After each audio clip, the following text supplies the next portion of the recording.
నే తెరచు తలుపులు అన్నీ తరచుగా మూసితివి.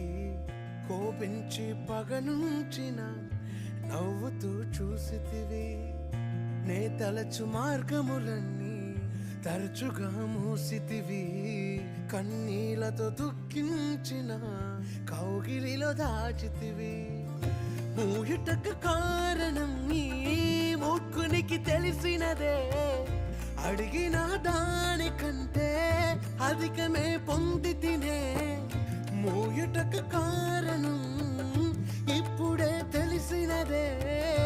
అడిగిన దానికంటే ఎక్కువే పొంది తినే.